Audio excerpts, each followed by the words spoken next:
दोस्तों कहीं ना कहीं आपने कंपनीज की ब्रांडिंग में ये कंपनी के लोगों के ऊपर ये सर्कल्ड आर और ये टीएम बना हुआ तो देखा ही होगा, लेकिन शायद ही आपके दिमाग में ये क्वेश्चन आया हो कि ये बने क्यों रहते हैं, इनका एक्चुअल में काम क्या होता है।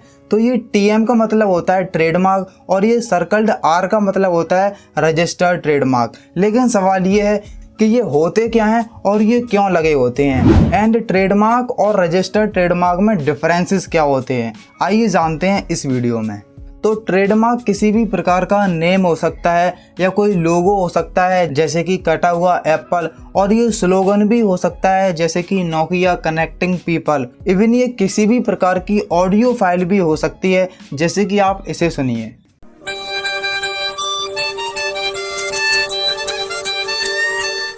तो इसे सुनने के बाद हमारे दिमाग में डायरेक्ट एयरटेल आता है, क्योंकि ये ऑडियो एयरटेल का ट्रेडमार्क है, यानी कि कोई और कंपनी अपने बेनिफिट के लिए इस ऑडियो फाइल को यूज़ नहीं कर सकती, और अगर करेगी तो कोर्ट में मिलेगी।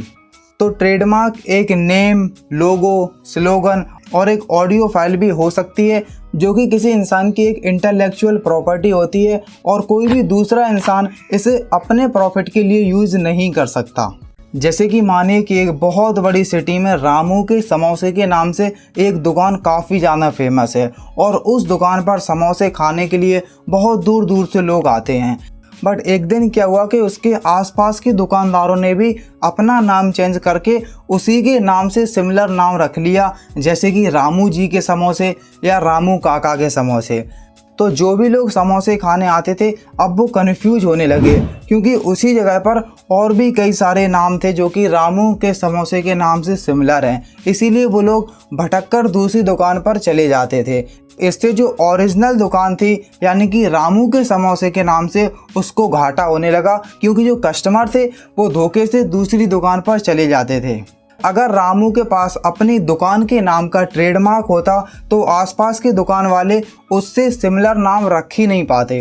तो यही इम्पोर्टेंस होती है ट्रेडमार्क की, जो कि आपको ऐसी सिचुएशन से बचाता है। अब ट्रेडमार्क रजिस्ट्रेशन की एक 18 से 24 महीने की पूरी प्रोसेस होती है, जिसमें कि आपको ये प्रूव करना होता है कि ये जो ट्रेडमार्क है ये सबसे पहले मैंने यूज़ किया है, और अगर आप ये प्रूव कर देते हैं तो वो ट्रेडमार्क आपके नाम पर रजिस्टर्ड हो जाता है। बट अगर कोई इंसान इस प्रोसेस के बीच में ऑब्जेक्शन उठाता है तो फिर कोर्ट अपनी कार्रवाई करने लगेगी, और जो भी इंसान ये प्रूव कर देगा कि सबसे पहले उसने इसे यूज़ किया है, उसी के नाम पर ये ट्रेडमार्क रजिस्टर हो जाएगा। और एक बार रजिस्टर होने के बाद कोई भी ऑब्जेक्शन नहीं उठा सकता और ना ही उसे यूज कर सकता है। तो जब भी आप किसी नाम या किसी लोगों के आसपास में ये टीएम बना देखें तो आप समझ जाइएगा कि ये एक ट्रेडमार्क है जो कि रजिस्टर नहीं हुआ है, अभी इस पर ऑब्जेक्शन उठाया जा सकता है।